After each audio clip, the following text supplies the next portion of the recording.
Yo, before I start this video, I just want to let you all know that I just woke up and I'm like super dizzy and tired right now, bruh. But I'll do my best to get my points across. Recently, there's been a lot of anticipation and people sharing their excitement over WrestleMania 39, and rightfully so. I love everything about it. The matches, the advertising, even the stage.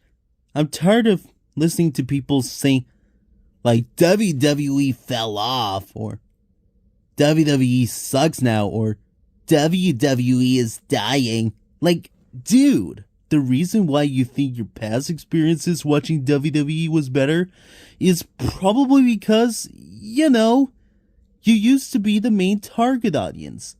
And now, you're not. Duh, now you're old and embittered, complaining online about matches and wrestlers you don't like. For instance, there's a wrestler most people seem to have beef with, someone who is criminally overhated, and someone only true wrestling fans, only the most devoted of fans of the wrestling community, would appreciate and value. I love Roman Reigns, and you're wrong. I don't understand how a true wrestling fan could hate him. He's just another member of the next generation of superstars that came from NXT. He had rough beginnings in his run on the main roster before things finally turned in his favor in recent years. But there are still people who believe his push on the main roster was forced and that he should have never been in the spotlight in the first place. And I'm gonna silence them all today.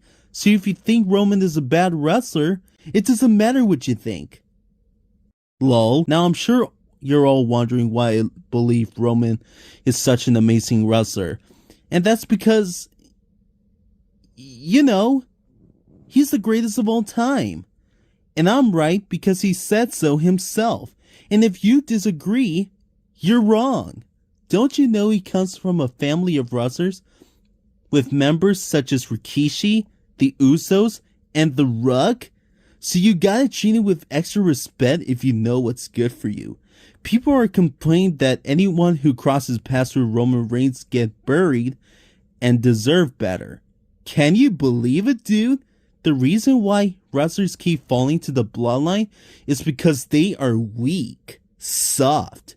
They have forgotten what it means to be strong. These old wrestlers you loved in your childhood used to be the gods of WWE. But now your heroes are godless, weak, and feeble.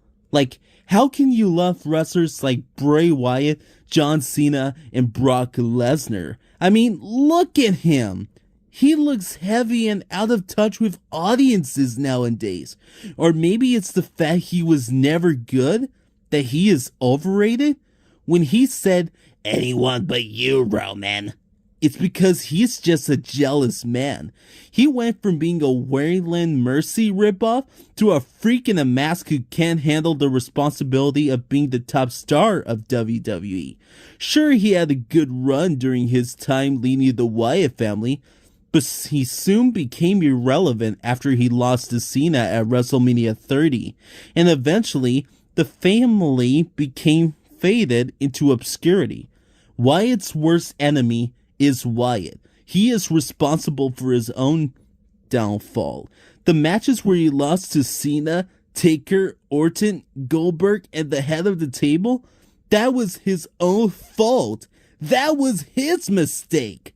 WWE was right to release that waste of space on July 2021, much to the distraught of so many of his sheep.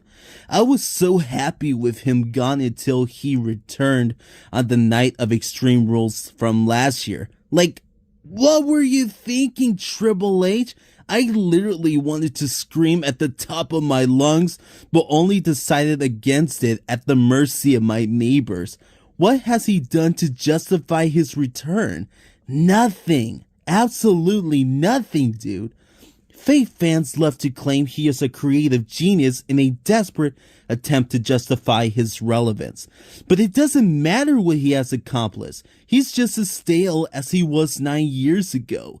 His match with LA Knight at this year's Royal Rumble was so forgettable that I fall asleep every time I think about it. People are rightfully calling out for ruining WWE, which I also firmly believe. And yet there are so many people who will practically worship him over and over again. Anyways, enough about him. Now let's talk about John Cena. Look, I do not argue that he is a good wrestler, probably one of the greatest of all time, but it's just that he's sold out to Hollywood.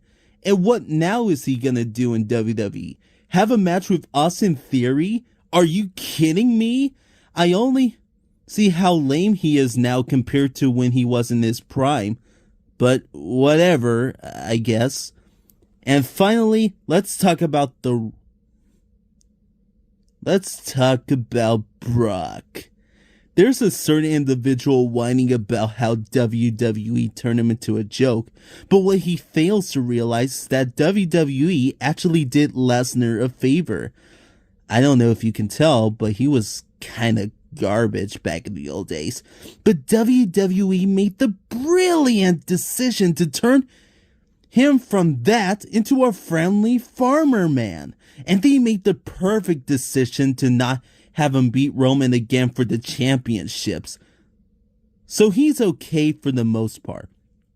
My tribal chief, Roman Reigns, on the other hand, is on God mode.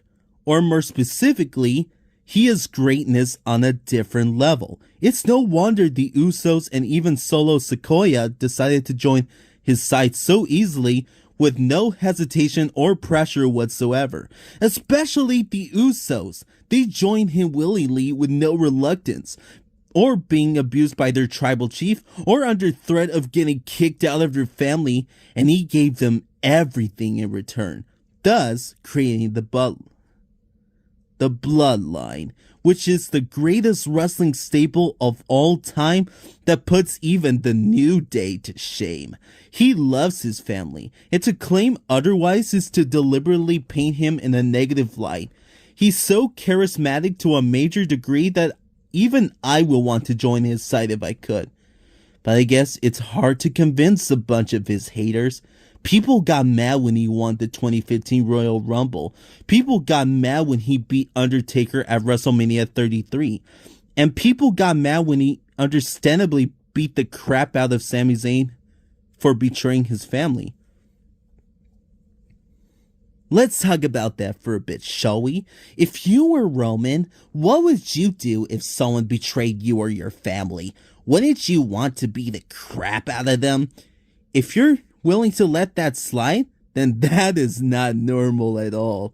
Hatred is natural, as in the case of anger. At the end of the day, Roman proved that no one messes with his bloodline, and that he is still the best in what he does. And despite all that, people have the audacity to tell him to screw himself. Kind of embarrassing for the crowd to ridicule him in that predicament, don't you think? And I don't even have to describe who you all are. Ronda Rousey already did it for me. You're all just jealous and self-entitled, who don't know what you want. Look, I'm gonna be honest with you, bro. I'm just kinda tired. I just want to fall asleep until it's time for night 1 of this year's WrestleMania. So I guess it's time to wrap this up. Bottom line is, I cannot fathom the idea about ranting about Roman Reigns and his family. Like 10 minutes? Are you kidding me? It's a clear sign of a hater. If you can't keep your mouth shut about a wrestler or wrestling stable you hate in 10 minutes or less, if you cannot explain your thoughts about a wrestler in 1 minute or less, then you are a toxic person, and have no business being part of the wrestling community. If a wrestler makes you angry, makes you scream this much, then just ignore them. If you ignore them, they don't exist. It's not difficult. Honestly, the best thing Roman and the Bloodline gave us wasn't even the matches themselves, but it was the online reaction of certain lonely individuals who can't think for themselves and simply want to fit in with the wrong crowd. I cannot explain how it makes me laugh so hard to see you all raging like a bunch of kids. You all deserve it for letting a wrestler make you this upset. You all deserve it for all the tears you shed when your favorites fell in line with the best of the best. Fake fans always complain not getting what they want, but in truth, they don't even know what they want. And I'm just saying, if Roman Reigns was as awful as most people claim, then I wouldn't have been able to type this 4-page document proving how wrong they are. Vince McMahon, you will never see this video, but if you do, I just want you to know that while many people will never understand your genius, I understood it, and you have my eternal respect as the one who made WWE better than it ever was with Roman Reigns since August of 2020. And I actively look forward to seeing you take back control of creative and snatch it from your son-in-law's filthy hands. Until then, I will be waiting for tomorrow to see Roman Reigns teach Cody Rhodes why he is the head of the table, and the latter will acknowledge the former as Reigns retains the WWE Undisputed Universal Championship after so many others have failed to take the gold off him. And that is why I acknowledge my tribal chief, and you should too, forever up and beyond.